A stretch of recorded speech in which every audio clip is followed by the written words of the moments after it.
Morning எழுந்ததுமே laptop எடுத்துட்டு உட்காந்துட்டேன். ஜிம்முக்கு எதுவுமே போகவே இல்லை. ஏன்னா இன்னைக்கு ஒரு கிளைண்ட் மீட்டிங் இருக்கு. நான் ப்ராஜெக்டை சப்மிட் பண்ணணும். ஆனால் அதில் கொஞ்சம் பக்ஸ் இருக்கு. அதை நான் ஃபிக்ஸ் பண்ணணும். ஸோ ஆஃபீஸில் கொஞ்சம் டைம் கிடைக்குமான்னு தெரியல. அதனால நான் மார்னிங் எழுந்து உட்காந்துட்டேன். ஏதாவது ஒரு இது பெண்டிங்கில் இருந்துச்சுன்னா இந்த மண்டையில் ஓடிட்டே இருக்கும். ஸோ ஜிம்மு போக எல்லாம் மனசு ஒத்துக்கலை. இதை பார்த்துட்டு அப்படியே உட்காந்துருந்தேன். நேரம் போகிறதே தெரியல. நான் மனசு ஏதோ படபட நடிச்சுட்டே இருந்தேன். ஏன்னா புது ஜாபு கரெக்டாக பண்ணி கொடுக்கணும் அப்படின்னு பதட்டத்திலே இருந்தேன். எல்லாமே இருந்தால் கூட கரெக்டாக பண்ணியிருப்பேன். எல்லாத்தையும் பதட்டத்திலே இருந்துட்டு கிளைண்ட் மீட்டிங்கில் சொதப்பிட்டேன். கரெக்டாக அந்த டைமில் பார்த்து ஆப்பில் பக்கு ரன்னே ஆகலை. ஸோ ரொம்பவே கஷ்டமாயிருச்சு. ஒஸ்ட் ஆயிருச்சு. ஸோ அப்படியே சோகமாக தான் வீட்டுக்கு வந்திருந்தேன். என்ன பண்ண கொஞ்சம் ஸ்ட்ரெஸ்ஸாக தான் இருக்குது. ஆனால் வேலைக்கு போய் தான் ஆகணும். என்ன பண்ண வேற வீடியோ போடவும் மைண்டே இல்லை. மைண்டு ஃபுல்லாக அதே தான் யோசிச்சுட்டே இருந்தது.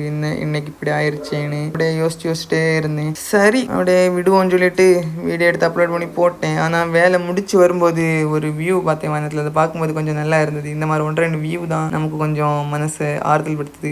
சரி ஓகே ஃப்ரெண்ட்ஸ், நாளைக்கு ஒரு அசமான வீடியோவில் பார்க்கலாம். பாய்.